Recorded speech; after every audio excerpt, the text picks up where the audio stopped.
Hey, what's up, eighth grade? I think I just have to sneeze. That's a good way to start the video. Oh, it went away. Okay, I'm good.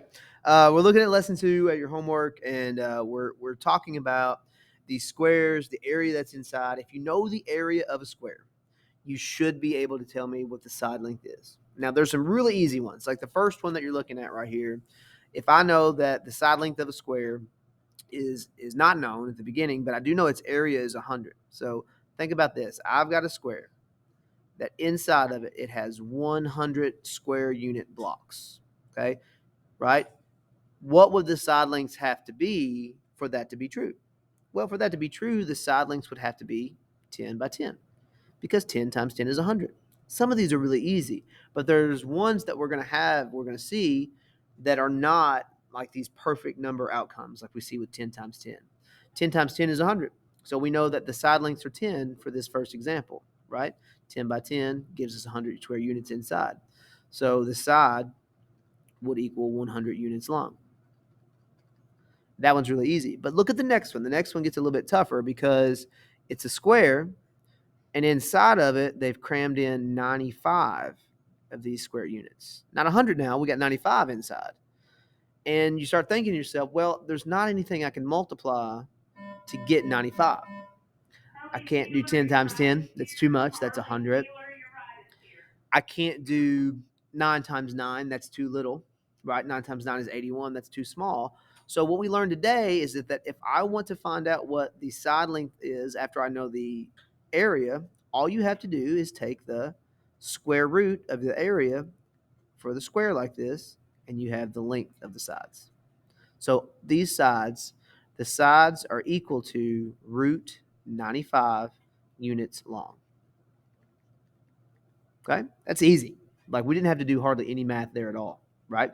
We just had to put a symbol around the number. We got to understand what that means too here in a second. All right. So look at number 3. We got a square that has 36 units inside. Well, that's a pretty easy breakup. If I want 36 blocks, I could just do 6 rows of 6, right? So this would just be a 6 by 6 square, and the side lengths would be 6 units. Easy peasy, lemon squeezy. Look at the fourth one, 30 units inside.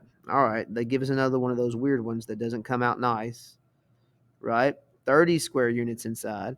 I can't do 6 times 6, too big. I can't do 5 times 5, that's too small. But I can do what I did on the last problem and just use the square root. The square root of 30 is the number you can multiply by itself and get 30. So this is 30, this is root 30, and that's our side length. Side length is equal to the square root of 30 units long. Now, down at the bottom, hopefully you remember to read this, it says if the exact value is not a whole number, like number 4 and number 2, estimate that length. They want you to find out, like, what's that close to? 4 point what? 10 points what? So, like a decimal version of it, okay? Looking at the 95 one, all right, back on number 2, what I'm going to write down to help you here is I will do this in a different color. If it was a 10 by 10, it would have been 100 square units inside. But we use 95. It's too much. If it was a 9 by 9, it would have been 81 square units inside. That's not enough. So our 95 is somewhere in between those two. So we know that our answer, square root of 95, is approximately somewhere in between 9 and 10. But we can make a better guess than just close to. We can kind of narrow this down because the number 95 on a number line, if you were to break this down into a number line and you were to think, okay, here's 100 and here's 81. Okay, 95 is kind of like right here, right? Now, if 100 represents the number 10, right, and 81 represents the number 9, and we're trying to figure out like where on the scale between 9 and 10 this is, we're probably going to say about what? 9.8 is what I would guess to this for this to be, like somewhere on that scale. And I'd even write it like this, right? Square root of 100 is 10, square root of 81 is 9, square root of 95 is probably about 9.8. That's what it looks like on that scale. All right, and then the last one here, square root of 30. If I was going to draw one for this, square root of 30. 6 times 6 is 36. That's too big. Uh, that's too big. And 5 times 5 is 25. That's too small, right? It's got to be somewhere between 5 and 6. So once again, I can kind of draw a number line for this to kind of give you a good idea.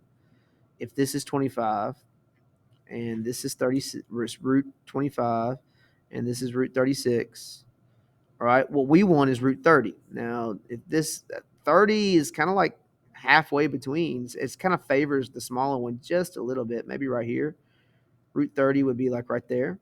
And if this is 5 and this is 6, then root 30 is a little bit less than halfway. I would say probably about roughly 5.4. So I'm going to say about 5.4 would be my approximation for root 30. All right. Now I can kind of go back and give you an idea on the calculator what that looks like. Okay. Root 30, 5.5, 5.4, right where I was thinking it was going to be. And then root 95, 9.75, 9.8 is kind of what we were thinking. We're in the right ballpark. So we know that we did a good job of estimating where that was going to be. And that's my help for you on your homework tonight. I hope this has been of use to you, and we'll see you in class tomorrow. Later.